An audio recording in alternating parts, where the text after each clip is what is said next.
Welcome to Interviews with Innocence, a podcast about spirituality, consciousness, and exploring the wisdom our children bring into this world. I believe that our very young children are our greatest teachers. After all, they're the masters of living in the present moment, bubbling in unconditional love, enjoying the messiness of life, and curious about the universe in all its dimensions.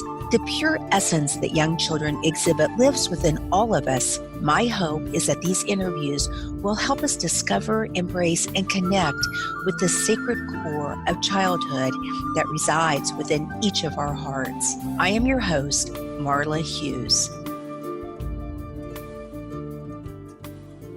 I am honored to have back on the show Jeffery Olsen today. Last week, Jeffery came on the show and talked about his profound NDE after an automobile accident. And please go back and listen to the story. It's wow. It's very learning a lot of lessons and about life and what's really important. And today we're going to talk about Jeff's really interested in Indigenous cultures and shamanism, and so am I. And welcome, Jeff. It's so good to be back, Marla. It's good to be with you. Yes, thank you.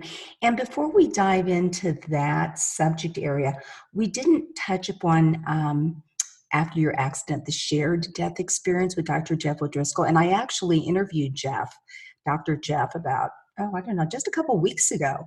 And so can you just tell the listeners a little bit about that? Yeah, I will. And Dr. Jeff has become a dear friend, but when I first met him, I didn't know him at all.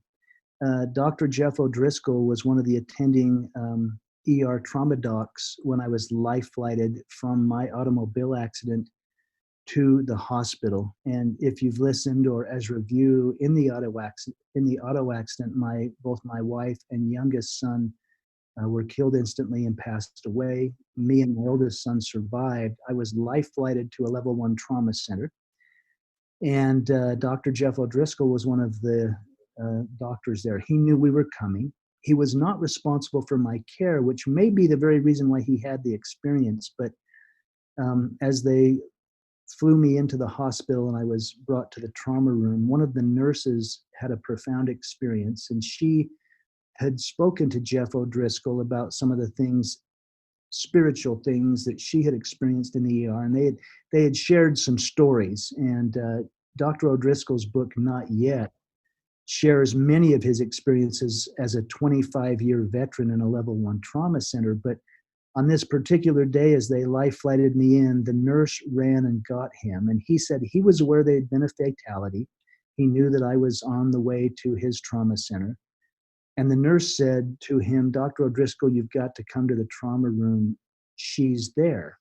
And he's like, who's there? And she grabbed him by the arm and brought him in. And what they both experienced, and Jeff ODriscoll is willing to talk about it openly now, which is incredible. I mean, to have a clinician, a 25-year, and he's got all kinds of accolades. He's a very credible physician saying, hey, I've had experiences, but on that particular day, as he came into the trauma room and he saw that I was unconscious on the gurney, and there was, I think, 5 different surgeons working on me, from respiratory to orthopedics to head to everything. He would know the details of that. I was obviously unconscious and probably saying goodbye to Tamara, my wife, who had passed, because as he entered the trauma room, he said he saw my wife's spirit standing above my body as all the doctors worked on me. And he said she began to communicate with him. Now, what he shared with me, and I can't believe he shared this with me, but we didn't know each other. And as I got feeling better, he came and saw me in the hospital with the nurse. They had no idea I had had an experience. I think the doctor was very reluctant to come, but the nurse was emphatic they needed to come tell me what they had experienced, because they both saw Tamara's spirit or soul in the trauma room as I was being worked on, and she communicated with Dr. ODriscoll. And when I asked him, what did she say? He said she simply shared her gratitude for all we were doing to save your life, because she was emphatic that you had to live and raise your son. And so, this was an incredible experience. And even Dr. Raymond Moody, who's like the godfather of all near-death and shared-death experiences, this is one of the most profound shared-death experiences where I'm perhaps out of my body, I'm communicating with my deceased wife, and two clinicians come in the ER room and experience her, literally even see her there, and have communication with her. And the fact that Dr. Jeff O'Driscoll has the guts and the courage to step forward and say, hey, spiritual things happen in the ER all the time, I think is incredible. Right. Wow. And, I actually interviewed Dr. Moody a while back, and your experience, you and Dr. O'Driscoll's experience, that's when he said, I give up. I give up. There is an afterlife. And, yeah. Wow. Well, I'll tell you there is, because I got to peek at it. It's funny, Dr. O'Driscoll teases me. He says, you're the only guy I know that got kicked out of heaven. So we've actually become dear friends because him sharing that experience gave me a safe place to say, right. Well, Doc, this happened and this happened. And I figured he's not family. He's not even a friend at this point. I thought if I'm crazy, he'll put me in the psych ward and get me the treatment I deserve. But I knew I wasn't crazy. I had experienced something so real and so tangible. And yet the beautiful thing is he listened, and often he agreed and said, yeah, I know what you're talking about. So, so it's great. In fact, and I know we're going to talk about Indigenous culture. He and I were up making hoop drums with buffalo hide recently. We've just kind of become rough and tumble friends. We didn't know this. We grew up in neighboring counties. I didn't. He grew up on a little farm. I was a farm boy. We both played football, not at the same time. I think we just missed each other in high school. But he rode bulls, and I rode bareback bronc horses, and so he always tells me he had far more guts than I did, and I tell him I had far more brains than you did because I'm not on a bull. Exactly. Yeah. Gosh, I wish I can't even hardly wrap my mind around if I was there to be able to just listen to that conversation between the two of you. That just must have been astonishing. That's not even a good word. It's ineffable. It sometimes still is. We're going to be speaking together, he and I, in London this month. Oh, really? Yes, and then again in Ireland, and then we'll be with the IONS conference in Salt Lake City this fall, and I would love to invite everybody to that. And the doc and I will be speaking individually and then also doing a workshop together. Right. Yeah, I got to do that workshop. I'm sure you're doing something different, but last year with you at IONS, and we'll put all that in the show notes. So let's talk about Indigenous cultures and shamanism. I really enjoyed listening to you on a past interview talking about how they celebrate the darkness and the light. Oh, yeah. So go for it.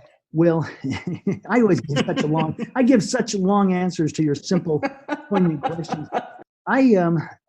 Growing up on a farm, as I mentioned, we had a man wander onto the farm who was Native American, and he was bit down and out at the time. He said, look, I'll work for food. I just want food and a place to stay. And my father, who was very kind-hearted, said, well, what do you do? And he said, I work with horses. And my dad said, well, there's 3 young ones right there that you can work with. And he, here's the interesting thing. He says, those horses need to be broken. And this man said, I will never break a horse. Love it. He said, I will tame the horse. I will connect with the horse, but I'll never break the spirit of a horse. And so anyway, it was beautiful. My dad sent me, I was probably 12 years old, to go watch Ben work with the horses. And he did it in such a way that was different than anything I'd ever seen. He did it the old way. And those became the best horses we ever had. In fact, my father was so impressed. He said, oh my gosh, Ben, how can I pay you? What do I owe you? Because he'd actually been sleeping in our barn and eating with us. And we came to love him. He became part of the family and went on to be one of the credible horse. His name was Ben Quintus. You can still see old video of him that showed up on YouTube of working with horses. but he made quite a life for himself. But that was my first introduction to, wow, there's something about this old way. And Ben would say things like, you don't break a horse, you connect with the horse. And these things stuck with me. So I've been infatuated with that type of culture. And I've had a big place in my heart knowing what we did in this country to Native American people, a beautiful, powerful culture that was stomped out in horrible ways. And I won't get into all that, but the interesting thing is, after the near-death experience, after the accident, a lot of things didn't make sense to me. My religion had been turned inside out and upside down, and I thought, life was a test and God was going to judge me, and I was always in trouble, and I'd found this absolute unconditional love contrary to that, which opened up a space for unconditional love for everyone. When I said I used to be judgmental, it's like, well, thank goodness I'm a Christian and I know the right way, and all these other poor people, it's culture, right? It's the way, It is. It's learned we're brought up, and it's learned and it's taught from a very young age. But none of that made sense anymore. And I looked into all kinds of different religions. I've studied Buddhism and Hinduism and Islam and Judaism and mysticism and Wiccan. And I mean, I've looked into all of it, and I find this beautiful thread of truth. But the interesting thing came about, and this was before I ever talked about my near-death experience. I had not written a book. This was over a decade ago that this took place. My current wife, Tanya, knowing I was infatuated with the culture and I was reading books and looking at things, she signed me up for a workshop up in the lava hot springs with shamans and with medicine people. And gosh, I thought that was fantastic. And so I went up and I did the first day, and the lead shaman, and I'll never forget this, she was a woman, and she came mostly out of Peruvian, Inca, Mayan roots and systems. She came up to me after the first day, and she looked at me and she said very powerfully, she said, "You've been there." And I said, "I've been where?" "I've been in your workshop all day." And she said, No. "You've been to the world of spirits and come back." And I was like, "How do you know that?" Because I had never, I was not where I am today. I hadn't talked about this outside of Dr. O'Driscoll and my immediate family. And she said, "I see it all. I see it all. And you know this and you know that." And so we began a process, and she invited me to do sacred ceremony, to work for 7 moon cycles with her, something known as the Muniki, an ancient way. And she brought me through all the archetypes. She gave me all the shamanic rites. And suddenly I thought, wow, this really begins to make sense. Suddenly my near-death experience isn't misaligned with religion. It's perfectly grounded in spirituality, and the meaning and the symbols that I'm learning through this shamanic path are strongly aligning in a way with my near-death experience that it gives purpose and reason and sense. It makes sense of it. It's like I had seen the sum, but I didn't know the equation, Right. And so. And how did it make sense? Well, One thing I love about in studying shamanism, and I'd like for you to tell our listeners what a shaman is, but is the connection to the earth. Yes. And to the darkness and the light. So go ahead. Yeah. So, and we, boy, I'll probably ramble on here too, but I've got time. But yeah, for instance, when I talked about how loved I was in those other realms, and therefore how loved we all are, I became connected that the Holy Trinity, if you will, in an indigenous culture. And here again, there's all kinds of different, structures and beliefs. But for me, suddenly the Holy Trinity was Holy Father, Holy Mother, and Holy Child. And I was the Holy Child. And this is what I had experienced in those realms, that I was beloved, I was holy, I was perfect, I was divine, and so suddenly this made sense. And I don't say that in an arrogant way. If I was, then certainly we all are. But it Right. was stepping into my own divinity, that part of me that comes from the divine, instead of looking outward, looking elsewhere for it. The interesting thing, I mean, having grown up as a Christian, and I still classify myself as a Christian, because if I take a deeper look at what this master we call Jesus taught, it was the same thing. The kingdom of God is within you. I mean, walk on the water, Peter. Why do you doubt? I mean, greater things will you do than I if you simply believe. And we don't necessarily embrace those, or at least in my culture, we hadn't. It was more of, well, it was a different philosophy. You had to go through someone or to someone, and yet here I was connecting with my own divinity, the darkness and the lightness. I mean, the stories. I mean, not only did I work with this shaman, who I say, was more Peruvian, I've worked with Lakota ceremonies, some Hopi traditions. But here's the thing: the darkness. You must put a seed deep into the dark earth, deep into the darkness, for it to ever grow. And it will grow toward the light. But the soil, the darkness, that black fertile soil, is what nurtures the seed. And so, if I'm that seed planted in this earth, and that's another beautiful thing, is Mother Earth. I got in touch with the divine feminine.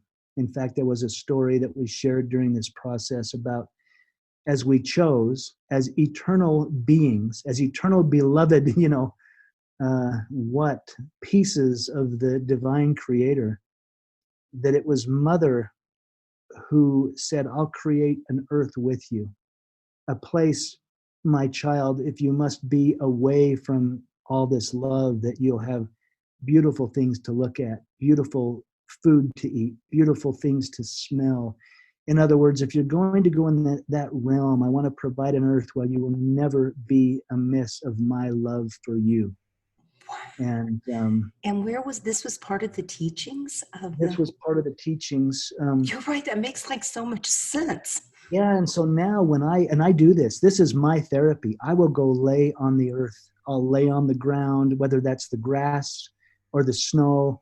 Or I'll tell you one of my favorite things. I when I'm in Arizona or in southern Utah, to go lay on the red rocks and Oh, just feel the heat. And I maybe it's me, but I swear Mother is holding me. She's just cradling me and holding me to her bosom, and all the stress, all the diseased energy within me is just sucked out into the earth, and the earth knows how to dispel it. And at the same time, Father Sky, watches over us. right. The sun comes up and shines on everyone. There's no judgments, no comparison. It's a culture of love. It's a belief of love, not only of each other, but of the whole earth, of every living thing, and everything is living. The rocks are alive, the trees are alive, the sky is alive, the river's alive. There's messages in every animal, in every soul, and that everything's in divine order. And I have truly embraced that, because it aligns with the near-death experience I had. Right. Wow. And so what is the definition of a shaman?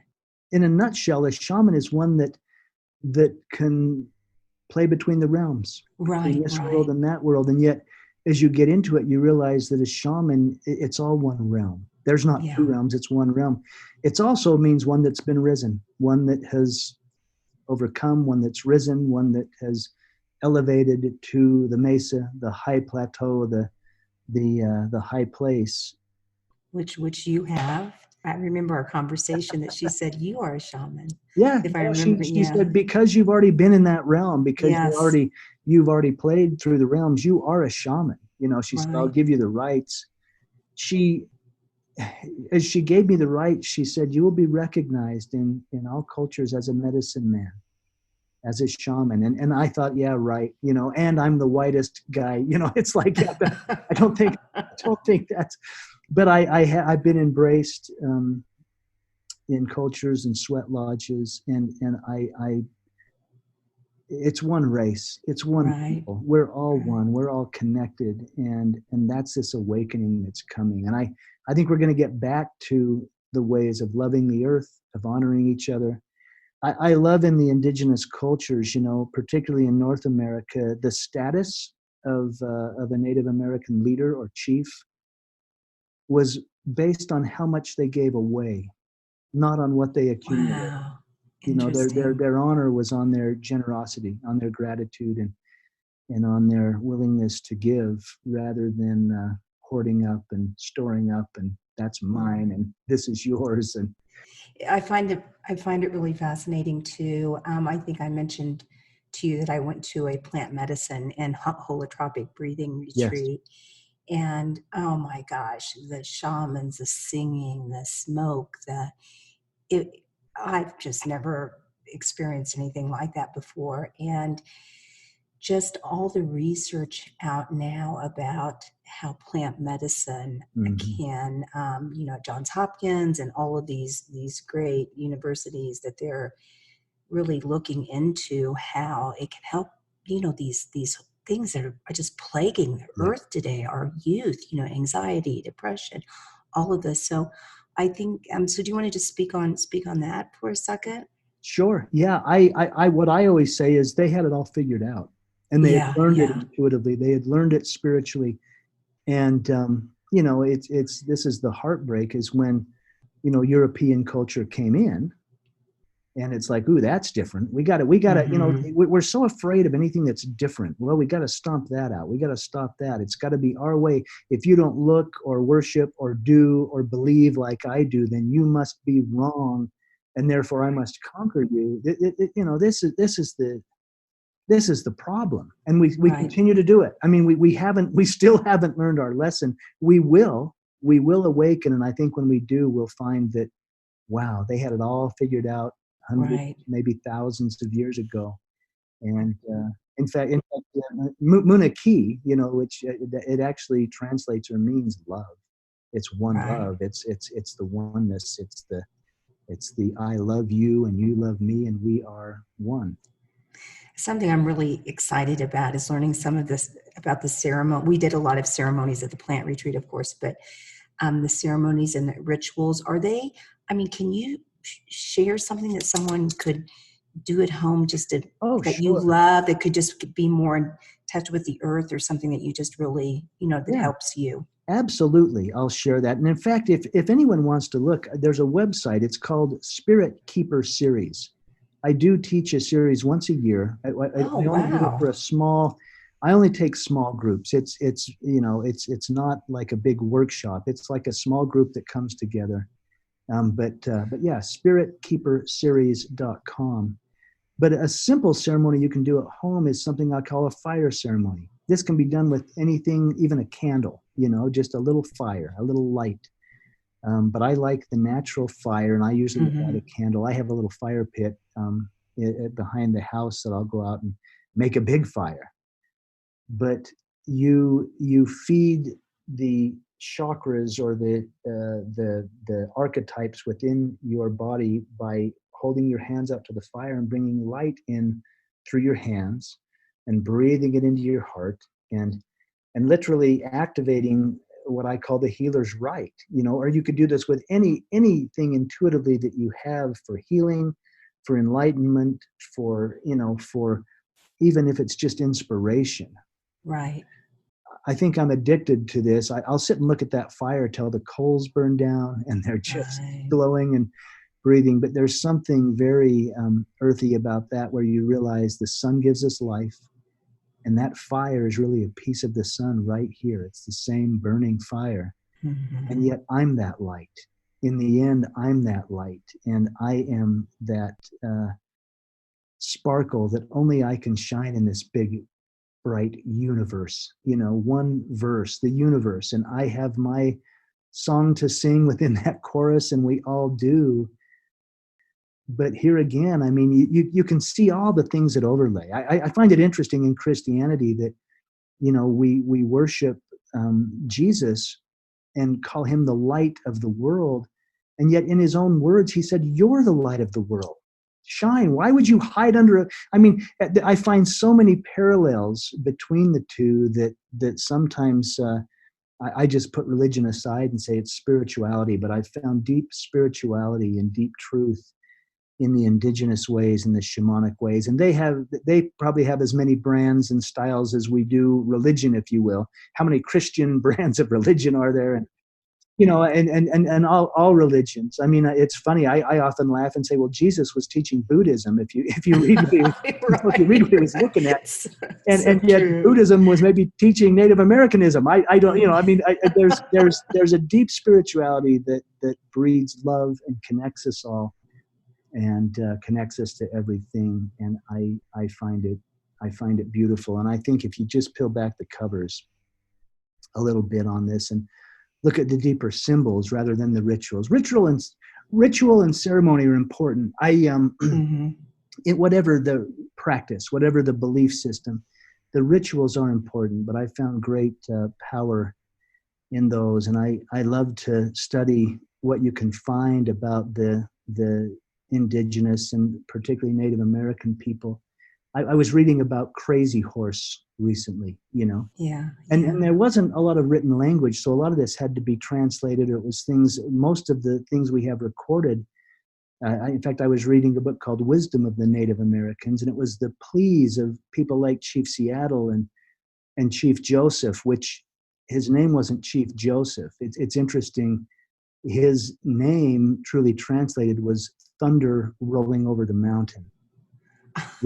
Which the meaning of that was to tell the truth. He tells the truth. There's, and anyway, you read those things, but I was reading about Crazy Horse, which once again, we call him Crazy Horse. His name, more accurately translated, was one who is like a spirited horse. That's a little different than being crazy. I think of Ben, my horse trainer. I will never break the spirit of a horse, because the greatest horse is that who has the most spirit. And Crazy Horse was not crazy. He was one who was like a spirited horse. Or it could have been one who has a spirited horse. But in the end, he's famous for saying it's a good day to die on the big battle. And yet we think, oh, crazy, bloodthirsty. No, he was saying, I'm at peace with the Creator. I have nothing amiss. I have no regrets. I've lived in honor. I've been honest. I've been kind. I have been in every moment the greatest manifestation of myself. Therefore, I can go home anytime. And I'm okay. And it's just so different than what I was taught in school. I mean, anyway, as if you carry that with you and really think about, how you're living this life. So we're going to wrap it up. But what I'd just love to hear from you, just some last words of wisdom, and also how you yourself, you still are working and living and being a parent, and the ups and the downs. And so how do you bring this, everything you've learned from the NDE and from the indigenous cultures? I know it all resides in your heart, but what do you do to just keep it there and to live that every day? I do fire ceremonies, I do rituals, I do affirmations, but I'll tell you the most practical thing I do is just take 10 minutes in a day. And like I say, I like to go lay on the ground outside. I love to go watch the sunrise or the sunset and spend 10 minutes and be still. It's a sacred time. They say that's when Father Sky kisses Mother Earth on the forehead. And if it's in the evening, it's the promise of a new day. I'll be back. And if it's in the morning, it's the promise of, wow, a brand new day. What will I do with this day the Creator gave me? What will I do in this moment with my choice in this beautiful day? The sun is such a beautiful symbol of Father Sky. Right. So I love to sit for 10 minutes in silence and watch a sunrise or sunset and ask those very questions. What will I do today? What can I be? How can I show up in the next 12 hours? Because I have no idea what's going to happen. I might not even be alive an hour from now, but what will I do in this moment to make a difference? I often ask, who can I serve? Yes. And inevitably, somebody's face will come up. It might be Mom. I'm going to call Mom today. And then in the evening, gratitude. Just Ho Mitakuye Oyasin. Thank you, thank you, thank you, thank you all my relations, for the connection, for the life, for the experience, all of it, challenging or joyful. Gratitude is the highest vibration to bring peace and joy. And that's, 10 minutes. And if you do it morning and night, that's 20 minutes, but 20 minutes out of 24 hours is not a bad way to stay connected, to be connected to that source, to be connected to that divine light, no matter what you call it, and realize that you are a beautiful, powerful manifestation of that light and that love. And to be that in this world is the greatest joy I know. It's the greatest blessing I know. Well, Jeff, you are such an inspiration. And I have got to meet Tanya one of these days. Oh, she just sounds like an angel. She's incredible. She's fun.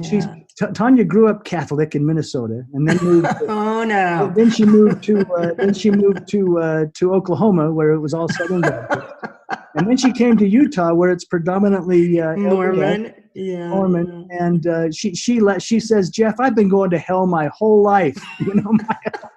My whole life I've been going to hell. I'm kind of done with that. I want to be joyful and peaceful. And she, she probably speaks the most truths of anybody. She says, I know my connection to source. I know who I am. I know how I'm loved. And I want to mirror and reflect that love to others. And that's what it's all about. Nice. Well, thank you so much. And I know you told the listeners how to reach you on your last interview, but just in case they don't make it back to listen to that, how can people find you? Oh, yes. You can find me on social media, and it's my full name, Jeffery, which is Jeffery C. Olsen, Olsen. On Facebook, I do have a fan page, which is just Jeffery Olsen, author speaker. You can also go to the website envoypublishing.com. Envoy is ENVOY, publishing.com. Envoy is French for messenger.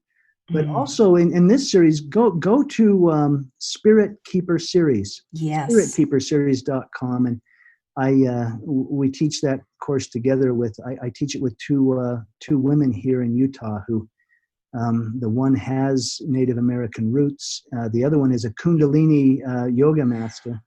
Really? Yeah, that's so funny. That's another workshop I'm doing, a Kundalini. Yeah. So, and once again, there are threads of truth that run through all things. And I think finding those and recognizing them that's what keeps us in the awe and the wonder of life. Yes. Once again, that great Master Jesus said, become as a little child. I think staying in awe and wonder and being fascinated at a grasshopper is what makes life worth living. Amazing. Well, thank you so much. It was truly my honor to spend this time with you, and you have a great evening. Well, the honor is all mine, Marlene. Okay. Thank you for having me. It's a pleasure. I look forward to connecting soon. Me too. Bye-bye. We'll see you.